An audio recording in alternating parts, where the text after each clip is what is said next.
Cominciamo con Marco La Scala, psichiatra, neuropsichiatra infantile, analista con funzioni di training, qualificato per l'infanzia e l'adolescenza, ha ricoperto vari incarichi istituzionali, segretario della sezione locale Veneto-Emiliana dell'Istituto Nazionale di Training, referente del servizio clinico di consultazione e presidente del Centro Veneto.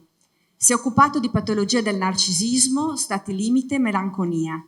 Recentemente ha pubblicato 2 testi con Franco Angeli, Spazi e limiti psichici, Percepire, allucinare, immaginare.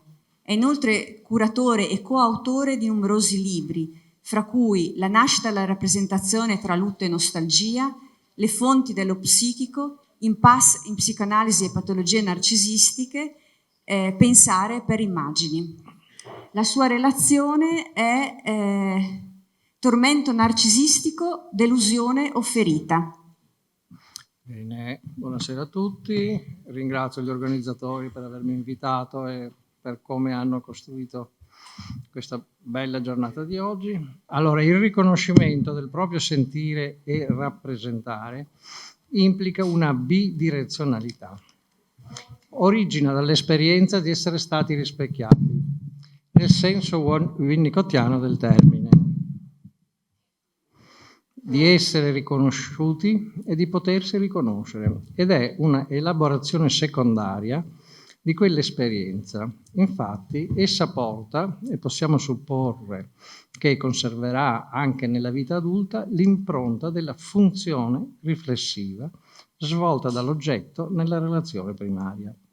Questo fondamentale sviluppo origina sullo sfondo di quella che Roussillon definisce come omosessualità primaria in doppio, una qualità della presenza dell'oggetto che interviene da subito nella metabolizzazione della tensione pulsionale verso le sue forme di proto-rappresentazione.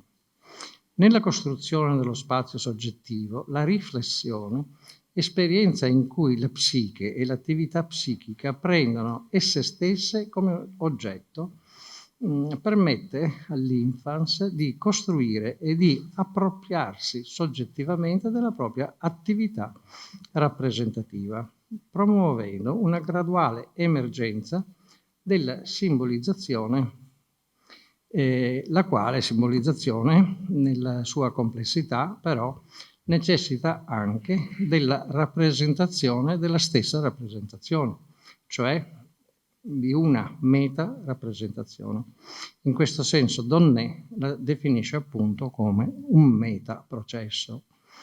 Goltz nel 2010 afferma che la simbolizzazione primaria avviene in presenza, una presenza che quindi comprende anche la dimensione del clima reale e multisensoriale in cui avviene la sintonizzazione nel rispecchiamento madre-infans, sul piano estetico della sensorialità e su quello emotivo, un reale presente che vivifica il simbolico.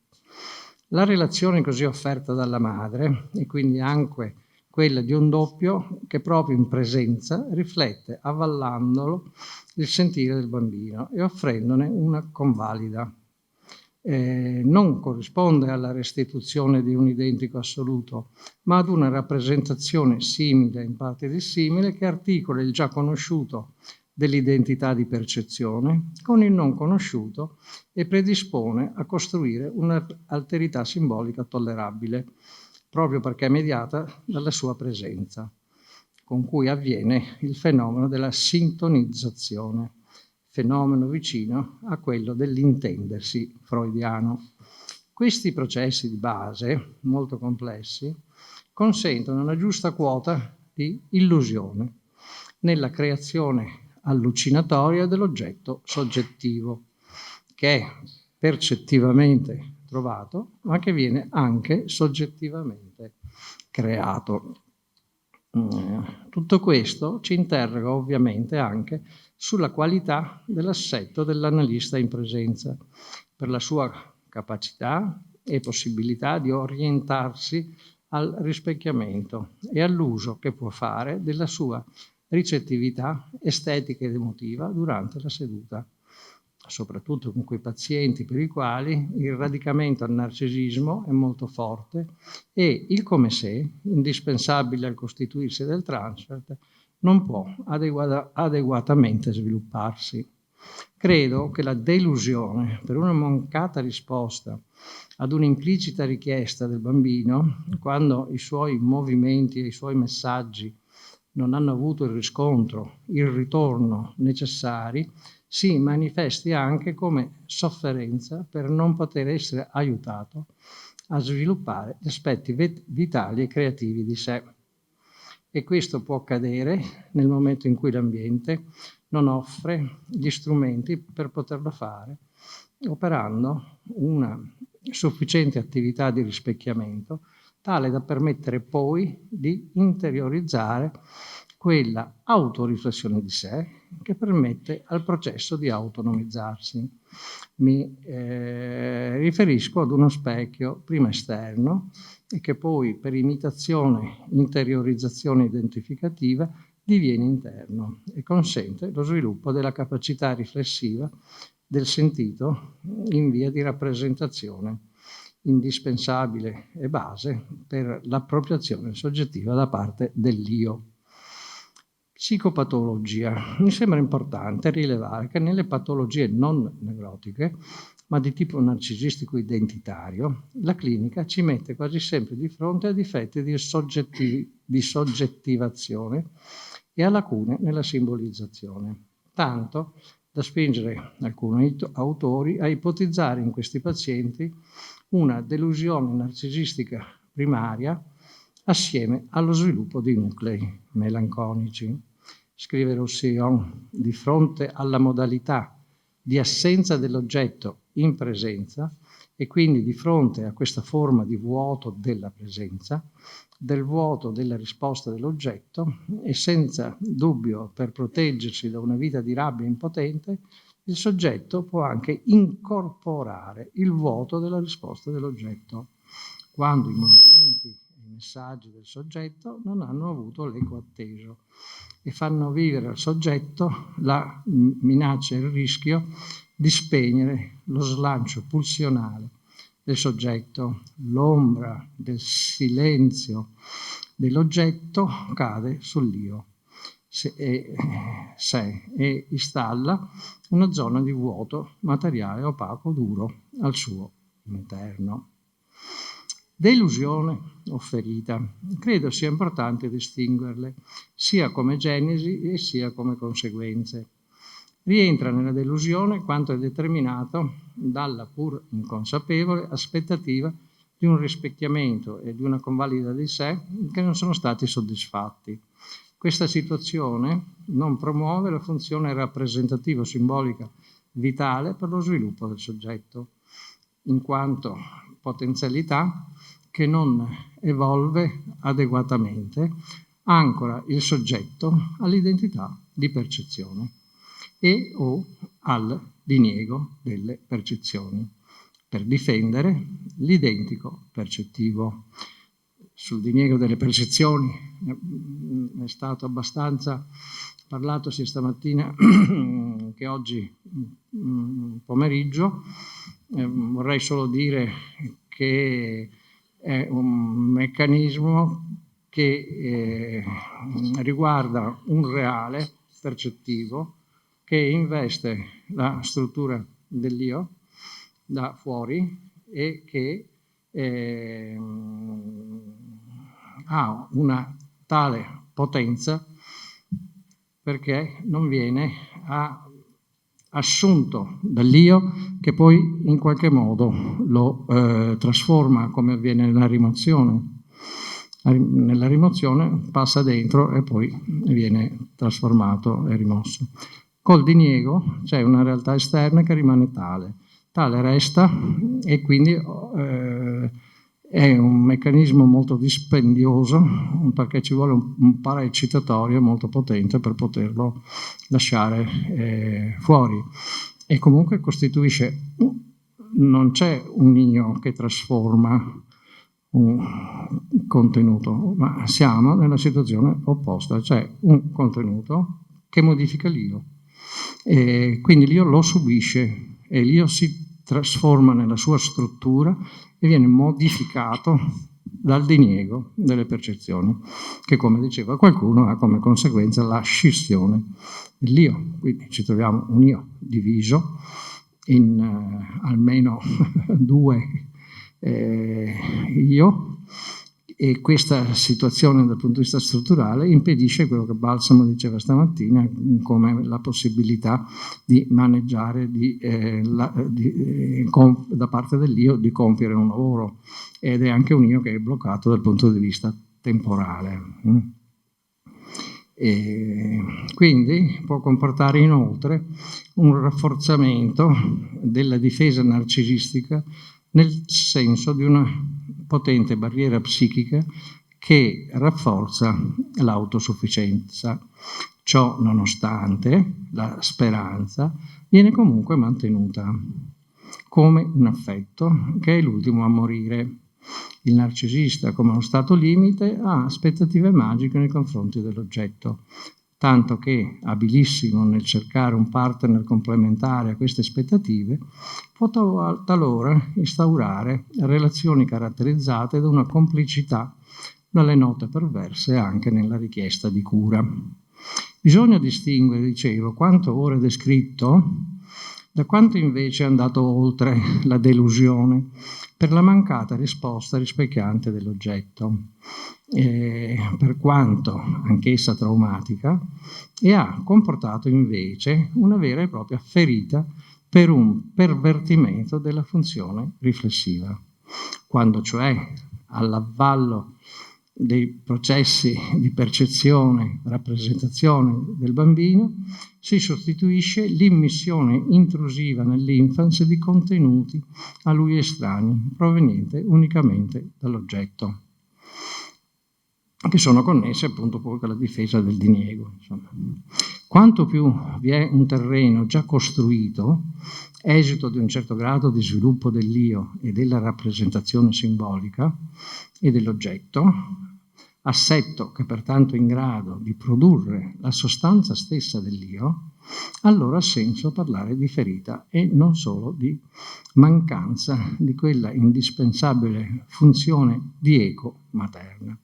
Si tratta di quella medesima ferita di cui parla Freud a proposito della malinconia, una ferita aperta che attira su di sé da tutte le parti energie di investimento, cioè di una difesa che opera tramite il disinvestimento, che svuota l'io e che riduce l'io libidico ad una condizione residuale, dove anche il modello pulsionale eccitamento-scarica fatica a persistere e comunque prevale su quello eccitamento, soddisfacimento e scarica.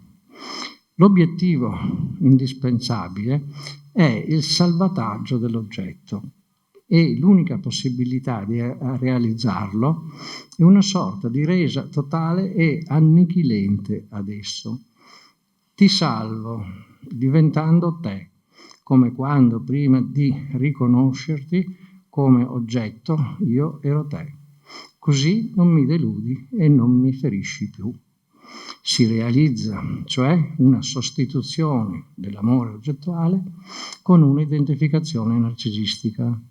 Il melanconico non rinuncia all'amore dell'oggetto perché, come dice Freud, ed è un paradosso, si tratta di un amore a cui non si può rinunciare nonostante si sia, scrive Freud, rinunciato all'oggetto stesso.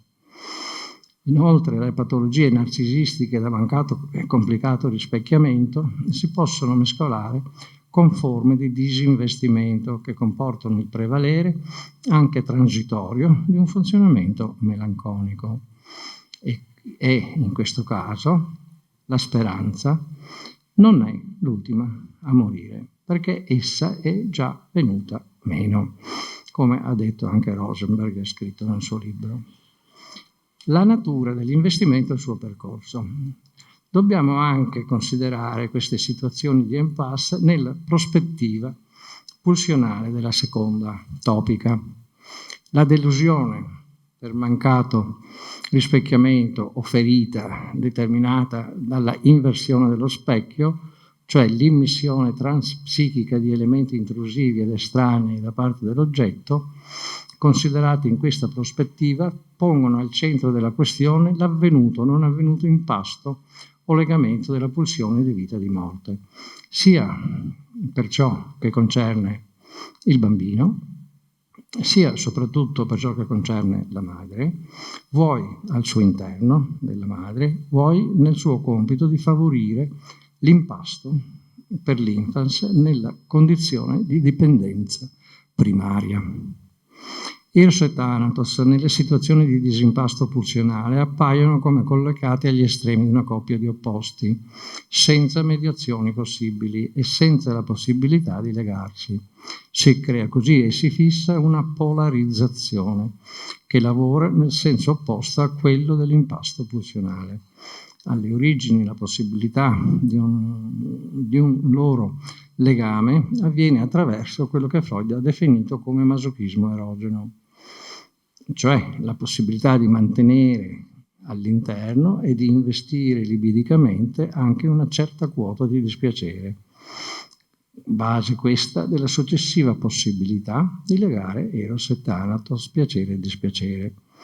Esso potrà essere promosso da una madre sufficientemente buona, quindi anche in grado di dosare in modo ottimale le frustrazioni, favorendo la capacità di attesa del bambino e quindi anche la sua possibilità di mettere in atto il soddisfacimento allucinatorio del desiderio, che è la prima forma di simbolizzazione. Se ovviamente arriva il seno in tempi debiti e si mantiene, diciamo, l'investimento e l'allucinazione del desiderio. Se però le cose vanno male, viene meno anche l'allucinazione del desiderio, prevale lo slegamento come pulsione di morte e il disimpasto. Potremmo quindi pensare che proprio una mancata organizzazione del masochismo erogeno alle origini sia una delle principali cause di tutte quelle situazioni cliniche che hanno alla base un disimpasto pulsionale e un eccesso di polarizzazione primaria e secondaria. Nel disimpasto primario viene comunque mantenuta la speranza di un oggetto che, per quanto scisso, possa attuare questo legamento dall'esterno, e la delusione per questa sua incapacità genera quella rabbia determinata dal trovarsi nella burrasca di un oggetto sentito ora buono, ora cattivo, ora troppo distante, ora troppo vicino, ora troppo caldo, ora troppo freddo, in tutti quei rovesciamenti che caratterizzano anche la cura degli stati limiti, con i quali è indispensabile ricucire i bordi della polarizzazione che alimenta la scissione. Nel disimpasto secondario si tratta invece di un disinvestimento causato dal ritiro della libido da un oggetto nei confronti del quale il legamento era almeno in parte avvenuto. Si tratta qui quindi della disperata situazione del melanconico che nulla può più chiedere a un oggetto che lo ha ferito, tanto più se quell'oggetto è stato assorbito dall'io stesso, e il disimpasto secondario ha radicato la pulsione di morte nel suo periodo, dove è rimasta slegata dalla libido, che a sua volta è rimasta priva dell'oggetto.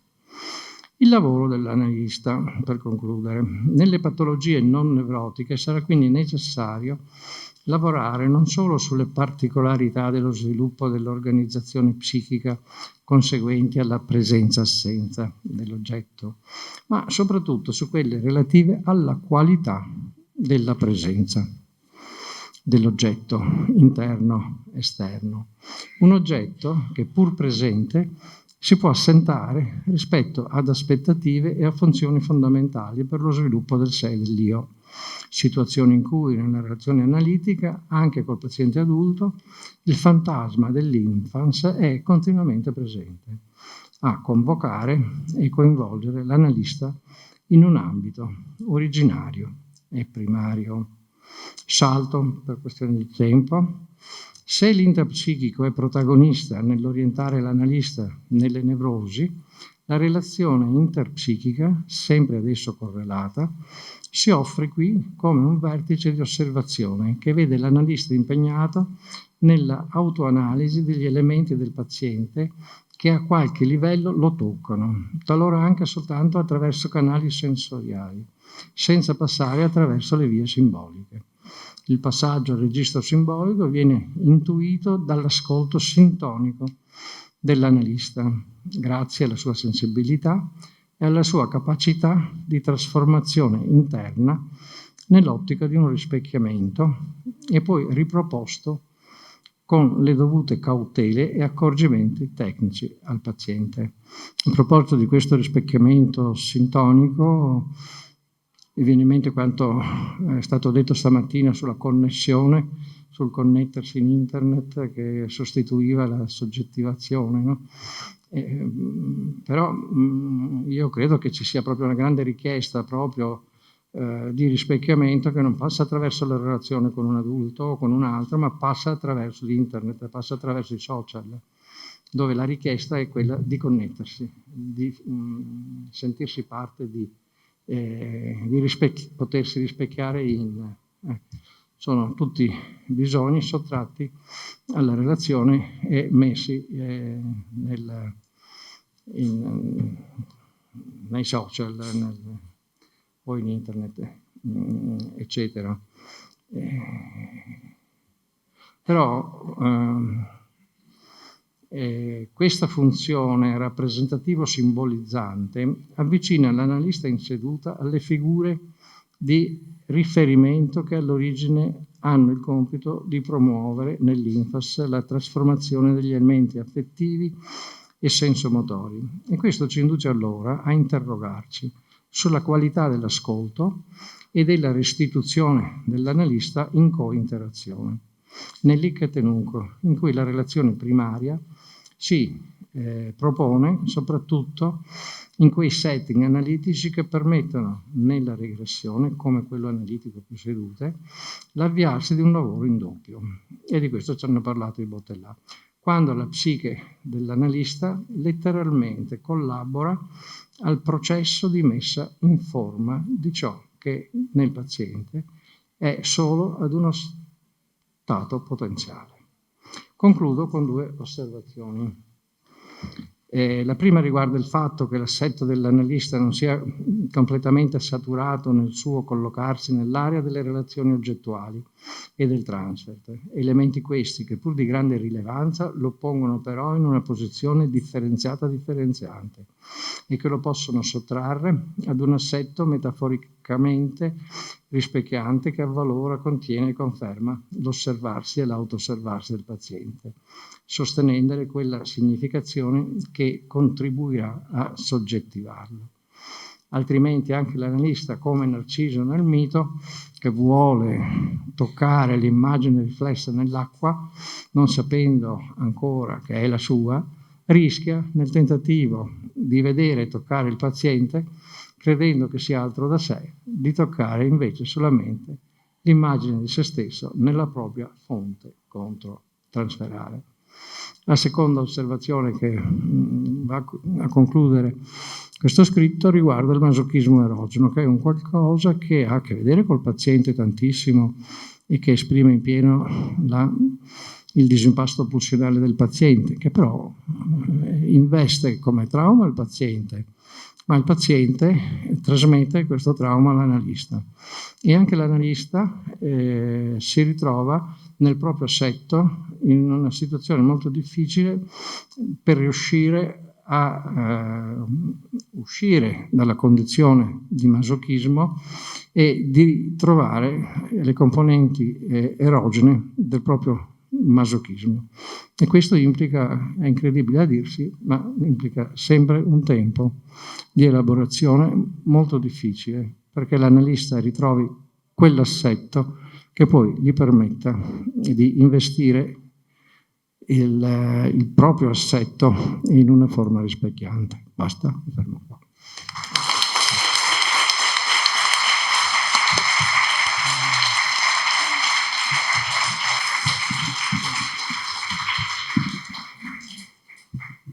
Bene, ringrazio Marco La Scala per la bella e intensa relazione e adesso diamo la parola a Patrizia Montagnier, psicanalista, membro ordinario della SPIE dell'IPA e del South African Psychoanalytic Initiative, ha lavorato nel servizio di neuropsichiatria infantile dell'ASL 10, attualmente svolge attività di libera professione con adulti e bambini, si occupa da anni di traumi sociali, è referente dell'esecutivo nazionale della SPI per il gruppo per il gruppo Progetti Rifugiati Ucraini ed è coordinatore dell'Osservatorio delle Migrazioni.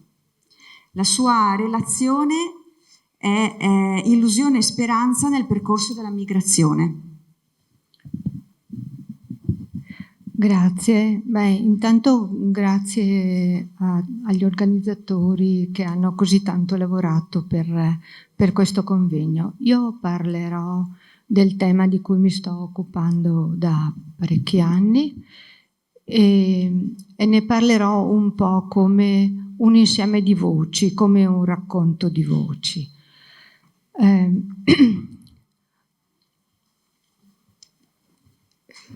Questa immagine che ho scelto per iniziare è una installazione che è stata collocata in un centro di accoglienza ed è fatta con pezzi di barconi raccolti a Lampedusa.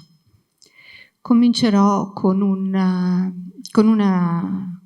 vignetta. Quando arrivo nel centro di accoglienza, dove faccio da anni un lavoro di osservazione e supervisione degli operatori, non li trovo nella solita stanza riunioni. Sono in infermeria con un nuovo ospite. Sono preoccupati e disorientati. Lui è lì, con la testa fra le mani, dice qualche parola in risposta alle loro domande. È sconvolto, sperduto. Il suo sguardo mi colpisce. È vuoto, come se solo ora si accorgesse di dov'è.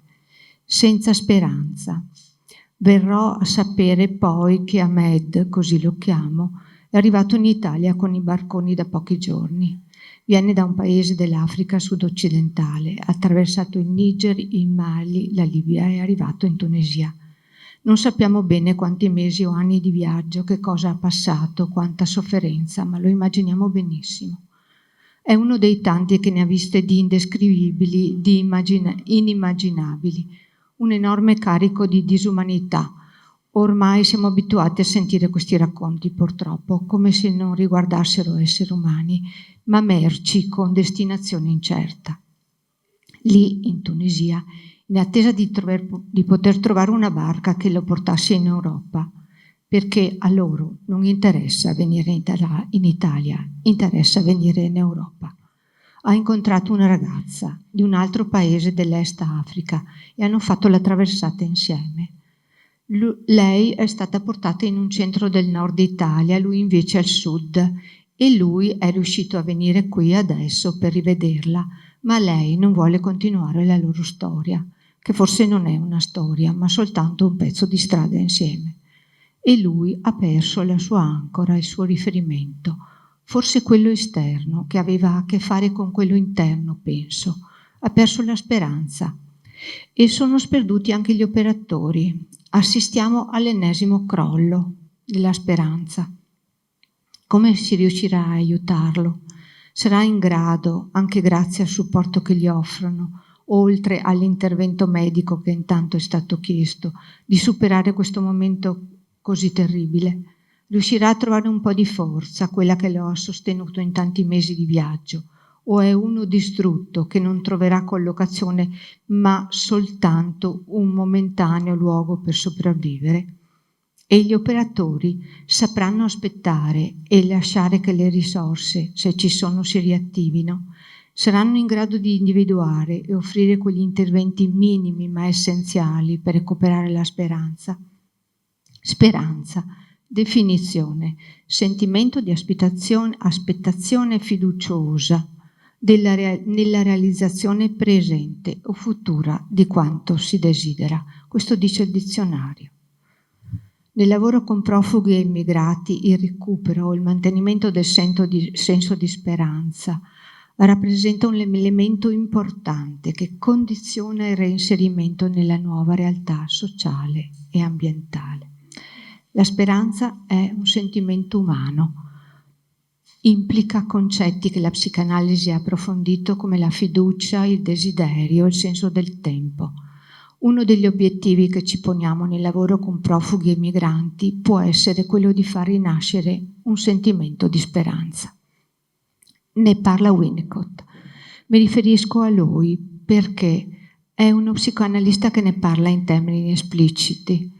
La sua teoria dello sviluppo infantile, di cui ha fatto riferimento precedentemente con grande profondità Patrizia Pajola, la implica in filigrana e molto spesso Winnicott si riferisce al senso e al valore di azioni e interventi che vengono fatti in ambito di assistenza e non direttamente al lavoro clinico della psicoterapia o anche più dell'analisi, che spesso in questi casi con i migranti non è possibile, ma ne approfondisce in termini psicanalitici il senso e il valore. Dunque egli la considera un elemento importante del lavoro clinico. Anche l'ira, dice Winnicott, può indicare che c'è speranza. Ci suggerisce di essere disponibili a dare un senso diverso ad alcune azioni che sembrano a prima vista solo distruttive. Sempre Winnicott che cito: c'è qualche speranza nei casi in cui la depressione prende la forma di preoccupazione riguardo a qualcosa. Il nostro compito di dare un limitato aiuto per un tempo determinato nel punto specifico in cui l'individuo registra il fallimento e così facendo comunica speranza. Winnicott parla di luogo in cui viviamo, l'area in cui sentiamo di poter essere vivi e di creare il mondo, essendo tuttavia capaci di collocarci nello spazio e nel tempo, area che sta tra la realtà concreta e il mondo interno. Ed è qui che a mio avviso si colloca l'esperienza della speranza. L'oggetto si costruisce come tale, ripeterò qualcosa che è già stato più volte detto oggi, quando avviene l'abbandono dell'illusione, ma tale abbandono non distrugge la possibilità di pensare a un proprio futuro, di immaginare almeno parzialmente di crearlo, dopo essere passati attraverso l'esperienza della disillusione ed essere stati in grado, grazie all'apporto del mondo esterno, ma anche alla forza della propria vita interiore e delle identificazioni che in essa operano, di trasformare tutto ciò in un pensiero creativo. Sempre Winnicott. L'essenza della crudeltà consiste nel distruggere all'interno dell'individuo quell'elemento di speranza che rende significativi gli impulsi, il pensiero e la vita creativa. Fine della citazione. La speranza si costituisce a partire dalla capacità di mantenere insieme nella propria mente sia gli aspetti positivi che quelli negativi della realtà, sia quella esterna concreta che quella interiore, con la quale abbiamo a che fare noi stessi, solo noi stessi, ma dalla quale non possiamo fuggire. Credo che la migrazione implichi, per certi versi, la creazione di un altro sé nuovo e che questo percorso possa essere pensato come analogo a quello che il bambino segue nell'entrare del mondo, una specie di entrare nel mondo un'altra volta. La condizione psichica in cui si trovano migranti e profughi che arrivano nel nostro paese è spesso una condizione senza speranza, come Ahmed, e con questa loro disperazione ci obbligano a confrontarci se vogliamo davvero pensare di fornire loro l'aiuto di cui hanno bisogno. Molti di loro hanno fatto un'esperienza distruttiva della crudeltà umana. Il corrispondente motivo di tutto ciò è uno stato di prostrazione fisica e mentale in cui precipitano, che ha tutti i tratti della depressione. I migranti dal Mediterraneo e dalla rotta balcanica. Chi attraversa il Mediterraneo o segue la rotta balcanica per giungere nel nostro paese si trova spesso ad affrontare difficoltà immaginabili, è vittima di violenze, torture, prigionia, le donne subiscono stupri. La distruzione dell'umano non è purtroppo soltanto un elemento esterno, ma ritorna come oggetto interno che diviene persecutorio e cattivo. Tuttavia continuano a sperare, devono, e è quando arrivano da noi che avviene il crollo, come Ahmed. La funzione di coloro che li accolgono, la modalità di accoglienza, la comprensione delle loro problematiche, la capacità di dare un senso ai loro comportamenti, di riconoscere il riemergere della vita, svolge un ruolo fondamentale. Altri umani si incontrano e si prendono cura di loro. Fa parte dell'umano anche fare i conti con leggi e burocrazia umana. Su questa faccenda della burocrazia sarebbe molto da pensare. L'ambiente aiuta molto a contenere e bonificare questo elemento disumano. Credo che si debba considerare comunque che almeno parzialmente questi aspetti traumatici disumani avranno bisogno di un ulteriore lungo lavoro interno, anche di anni, per essere sufficientemente bonificati. Il recupero del desiderio, questo è il punto centrale, a volte si presenta immediatamente, altre si manifesta dopo un periodo di disorientamento che gli operatori chiamano tempo per riprendersi. Penso che significhi tempo per riprendere dentro di sé il contatto con la propria storia, i propri desideri, tempo per tornare a pensare al futuro possibile. L'illusione è ciò che muove molte volte i migranti e richiedenti asilo. Essa a volte è un'illusione totalmente priva di un contatto con la realtà. Tuttavia svolge una funzione importante di spinta e di attivazione delle risorse psichiche interiori, soprattutto nei momenti in cui è necessario un di più di esse, quando è in gioco la sopravvivenza. Credo che senza questa non avrebbero trovato la forza di proseguire i momenti difficilissimi. Più l'attraversamento è stato doloroso e magari violento, e più la persona che lo ha compiuto, per non perdere il contatto con se stesso, una minima fiducia nella capacità di recuperare, ha dovuto appoggiarsi psichicamente a un oggetto da salvare. Questo è un concetto di Silvia Matissas, cioè a un'idea, un desiderio, ma anche pensiero di una persona cara, la cui importanza affettiva deve essere sufficientemente forte da mantenere in vita il percorso di sopravvivenza, fornire una qualche ancora psichica, come mi sembra sia stata la ragazza tunisina per Ahmed. D'altra parte, più tutto questo è stato faticoso, doloroso, violento, traumatico, e più la delusione nell'arrivare nel nostro paese è forte e potenzialmente distruttiva per la vita psichica. Dobbiamo qui distinguere tra la disillusione, di cui è stato parlato a lungo, e che è in qualche modo un processo naturale e implica un processo graduale, e la delusione, che io vedo potenzialmente distruttiva. In effetti, dobbiamo riconoscere che l'orrore di taluni eventi è intollerabile e che il numero di persone seriamente disturbate tra coloro che sono ospiti dei centri di accoglienza è molto alto. Non mi riferisco qui tanto a persone che presentano tutti gli effetti dell'esperienza post-traumatica. Ci sono molti studi di Elton, di Boleber, eccetera, ma a coloro che dopo un certo periodo di permanenza e di, chiamiamo così, assestamento, sono nella incapacità di affrontare la realtà e si rifugiano, per così dire, nel grave disturbo psichico. Dare forma a una nuova vita, essa è possibile, anche se dolorosa, richiede il passaggio attraverso una delicata fase di lutto. Ne parla a lungo Volkan nei suoi libri.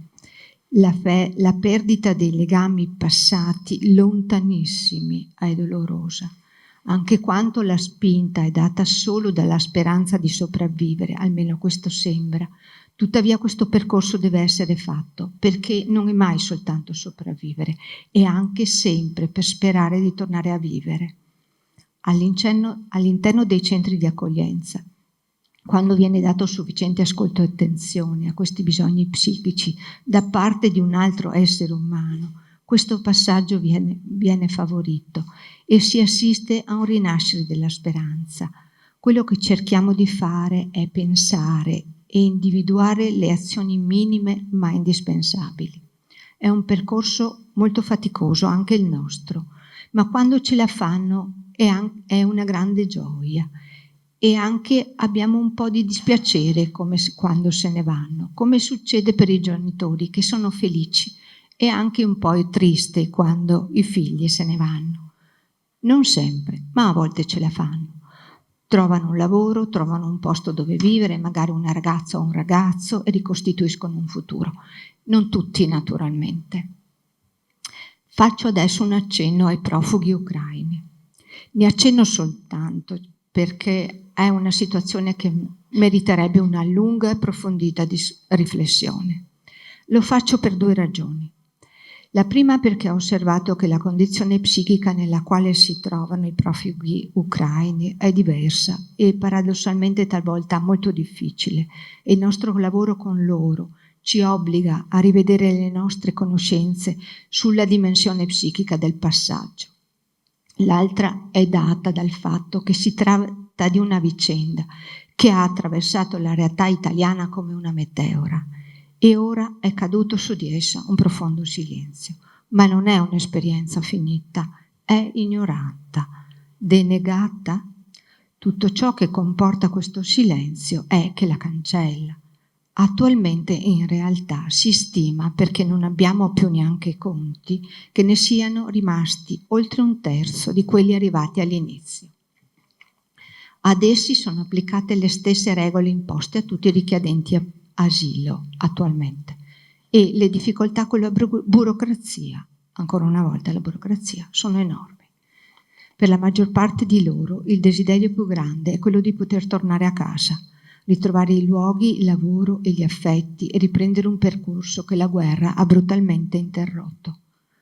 L'attuale impossibilità a realizzarlo, accompagnata dalla costante consapevolezza che la guerra sta andando avanti molto più a lungo del previsto e la distruzione e i danni causati da essa sono davvero enormi, per non parlare delle vite umane perdute, fanno sì che sia davvero difficile pensare a dei propositi creativi in tal senso per loro.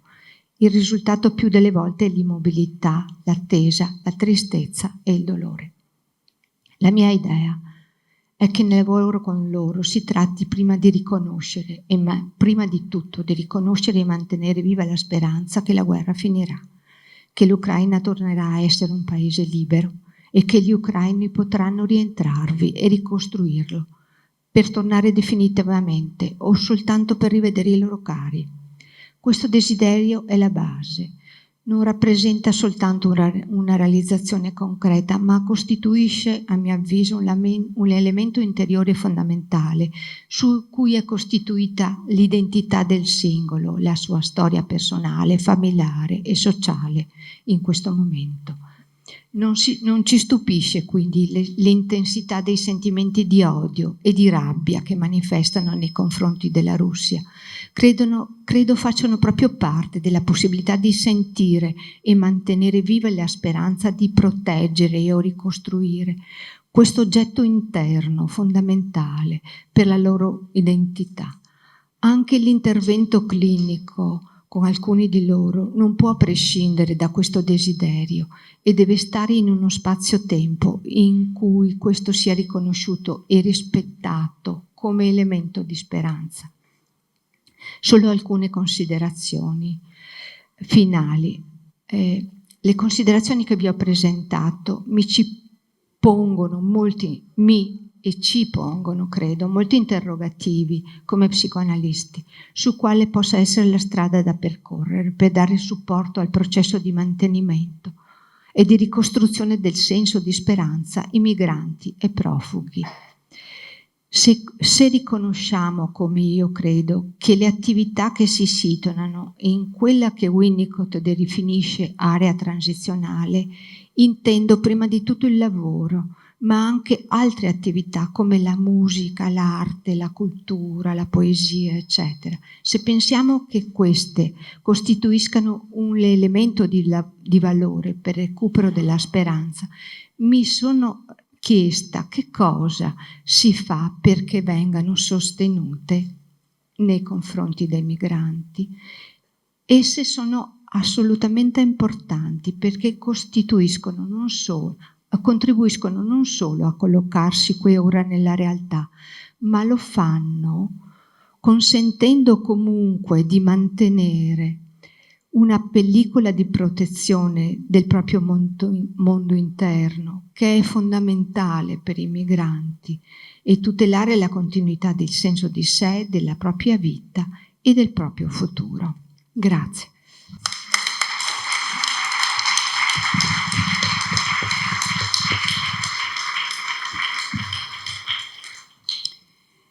Allora, ringrazio Patrizia Montagnè per questo intervento che credo ci interroghi sul nostro muoverci in una dimensione che, insomma, prima ancora che politica sociale, direi è umana. E passo la parola a Elisabetta Marchiori, medico psichiatra, membro ordinario della Società Psicanalitica Italiana. Ha un interesse particolare per le correlazioni tra psicoanalisi e cinema e mass media, realtà virtuali e processi creativi. Cura la sezione Cinema e Psicoanalisi del sito della SPI e la sezione Cinema e Spettacolo del Centro Veneto di Psicoanalisi, scrivendo recensioni e report. Attualmente è membro dell'IPA in Culture Committee. Ha pubblicato su riviste nazionali e internazionali. Tra gli ultimi libri curati, Elogio della gattaiola, esplorazioni intorno all'interpsichico, e Gradiva e le frontiere della psicoanalisi, confronti e prospettive interdisciplinari. La sua relazione, La vertigine dell'illusione. Grazie agli organizzatori e all'esecutivo, ma grazie soprattutto a voi che siete resistiti fino ad adesso, e ringrazio anche i relatori precedenti che hanno in qualche modo introdotto alcuni dei temi che insomma andrò a trattare e mi consentono anche di stringare un po'. La vertigine dell'illusione è un titolo che si riferisce a un'ipotesi, a un'idea che vi propongo sui processi psichici alla base dell'uso disfunzionale o eccessivo in qualche modo dei media digitali in relazione allo sviluppo evolutivo, che è stata stimolata soprattutto dalla clinica, in particolare dall'incontro con tanti adolescenti che hanno chiesto aiuto nel periodo proprio pandemico e sappiamo quanto è aumentato il disagio degli adolescenti. Dunque, comincio con Freud. Abbiamo già visto in un'altra relazione quanto sia profetico in alcune sue intuizioni. Infatti, come diceva anche Lorena Preta, nel 1929 descrive l'uomo come una specie di dio protesi, appunto magnifico quando equipaggiato di tutti i suoi organi accessori, ma ci mette in guardia perché questi non sono un tutt'uno con l'uomo e gli daranno del filo da torcere, e in effetti fatichiamo a stare al passo alla velocità con cui la scienza e la tecnologia si sviluppano e a concepire un presente che è già futuro. Pensiamo solo all'intelligenza artificiale. Quindi in qualche modo il disagio della civiltà si è trasformato in disagio digitale. Ora, per continuare nella mia esposizione, dimenticavo di dirvi che vi mostrerò delle brevi clip tratte da un documentario molto recente francese che si intitola Génération Écran, Génération Malade, generazione schermo, generazione malata, con un punto di domanda, perché questa generazione apre a tutta una serie di questioni. Dunque, interessandomi appunto da tempo a questi argomenti, però sentendomi sempre indietro, mi sono imbattuta in un libro molto interessante che mi ha proprio colpito con il titolo. In effetti dal 1990, quando il web è stato creato, si è sviluppato in modo esponenziale non solo con le sue con le novità tecnologiche, ma anche proprio dal punto di vista demografico. Vi do solo un dato: l'80% dei bambini al di sotto dei 2 anni ha in mano un dispositivo. Quindi quando ho visto questo titolo, Sei vecchio, sembrava proprio che parlasse a me, di Stefano Marino, che è uno studioso di questi ambiti e in particolare in questo libro esplora il mondo dei nuovi media, che è abitato dalla cosiddetta generazione Z, cioè i nati fra il 1997 e il 2012, un mondo spesso impenetrabile per le generazioni precedenti, etichettate come boomer. E è nell'intrattenimento online e la costante interazione con i social network, come diceva Marco La Scala, che la generazione Z trova uno specchio di sé e vede racchiuso il proprio universo di contenuti. Per questi ragazzi, a cui non si può chiedere se sono online o offline, si è venuto a creare un sistema di realtà quasi a doppia forza motrice, dove il confine tra il mondo reale e il mondo virtuale è decaduto, dato che l'uno e l'altro in qualche modo si fondono insieme in un unico movimento che genera la realtà e l'esperienza, in una sorta di creazione infinita e permanente.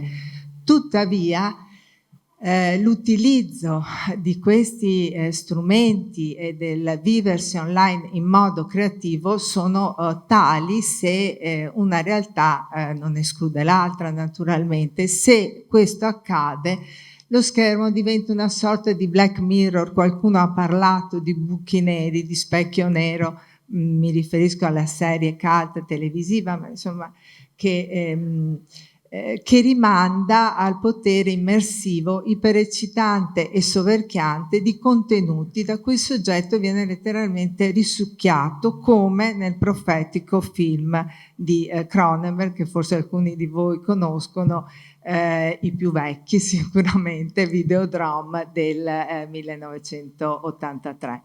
E io credo che la psicoanalisi abbia bisogno di mettersi in rete, non tanto nel mettere dei contenuti, creare nuovi contenuti, che questo è sicuramente importante, ma piuttosto per conoscerla e poter cogliere la sfida che ci propongono questi adolescenti digitalmente modificati, che è una come sono stati chiamati secondo me in modo interessante, e abbiamo proprio bisogno di capire come sia cambiata in effetti la relazione tra il corpo e la mente nell'interazione precoce con la tecnologia fin dai primi istanti di vita. Ci sono già molte ricerche, molti dati. Adesso mi sposto un attimo dalla psicoanalisi per cercare di fare un intreccio con la psicopatologia. E in questo momento, poiché è molto sottile il crinale tra un uso appropriato e un uso disfunzionale, nel senso che ci sono le persone che stanno anche tutto il giorno sul computer ma non lo usano in modo disfunzionale, si ritiene più appropriato parlare, piuttosto che di comportamenti di dipendenza, quindi di internet addiction, di uso problematico dei media digitali, che è stato osservato soprattutto in età evolutiva e nei giovani adulti, e sono presentano questi ragazzi quadri patologici caratterizzati da quella che viene chiamata disregolazione affettiva. Qui si aprirebbe un capitolo che non apro, e sintomi somatopsichici di tipo alessitimico, sottesi a funzionamenti psichici che rendono alcuni individui più vulnerabili. Quindi queste situazioni sono innescate o esacerbate piuttosto che causate dall'uso dei dispositivi, e da un punto di vista clinico questi adolescenti si mostrano, abbiamo parlato tanto insomma di capacità di simbolizzazione, sono ragazzi impoveriti rispetto al mondo interno, coartati nel pensiero, intenti a difendersi, sembra, da affetti rimasti codificati a livello pre-rappresentazionale e pre-simbolico, quindi altamente invasivi. Ci troviamo davanti non tanto a corpi dotati di protesi, quindi, come diceva Freud, quanto a creature finger screen, che come si diceva rifiutano il corpo di carne, come mostrava insomma la ragazzina del video di Lorena Preta, con un sé diffuso nella dimensione virtuale, che aspira a diventare dato, insieme di dati. Sono state pubblicate, sono in corso tantissime ricerche sull'uso disfunzionale dei telefoni cellulari e degli schermi in generale, tese a individuare strategie di prevenzione e promozione della salute, oltre che di cura, rivolte sia ai soggetti in via di sviluppo che ai loro genitori, perché sono anche famiglie che sembrano in qualche modo digitalmente modificate. In particolare vengono proposti nelle scuole dei programmi educativi. Molto velocemente, per via di un mio passato di dottore di ricerca, sono stata coinvolta in uno studio di questi proprio per valutare l'impatto di questi programmi educativi in un gruppo di ragazzi, e è emerso che la partecipazione a questo programma in effetti migliorava l'uso dei telefoni nel senso che venivano utilizzati i device in modo meno trasgressivo, più funzionale, più creativo, ma rispetto a tutti gli altri quadro, diciamo, dell'uso problematico non c'era alcun cambiamento. Quindi in qualche modo, ecco, velocissimamente, ho ipotizzato che diciamo la tendenza all'uso trasgressivo dei dispositivi sembra ricondurre più a una mancanza di funzione normativa paterna in qualche modo, quindi ha qualche miglioramento se c'è un soggetto che interviene in questo senso,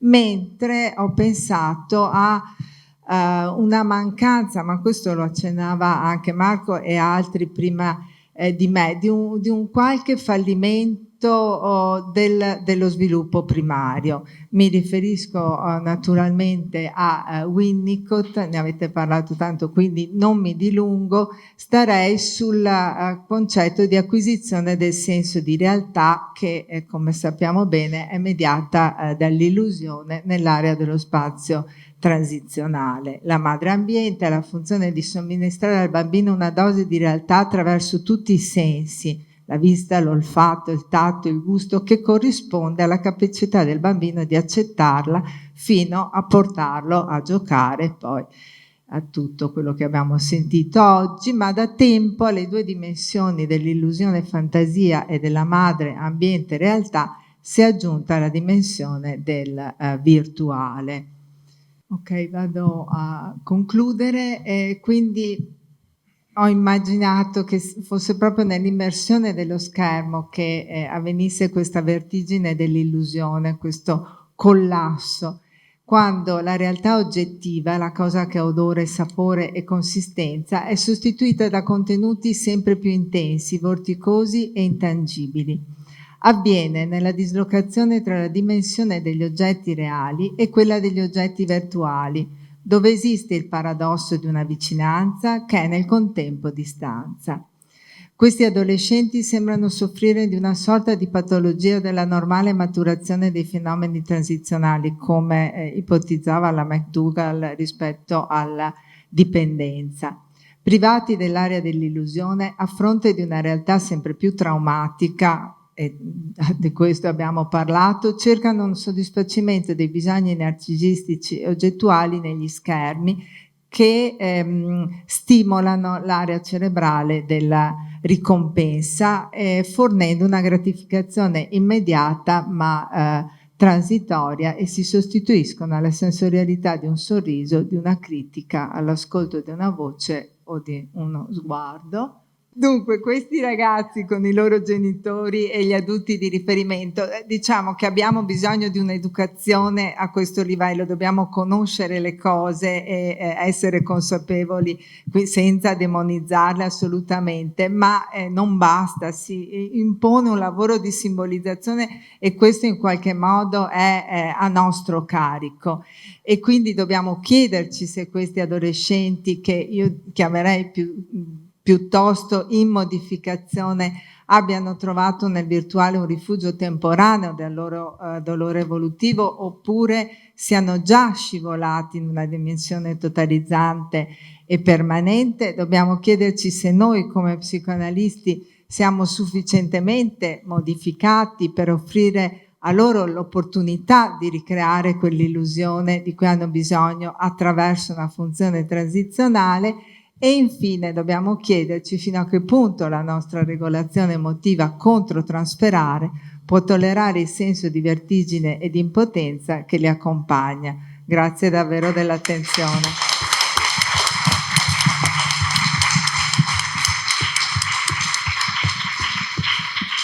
Grazie Elisabetta Marchiori per questa finestra aperta sull'adolescenza, il brio della conclusione. E adesso apriamo l'ultima discussione della giornata. Se ci sono domande.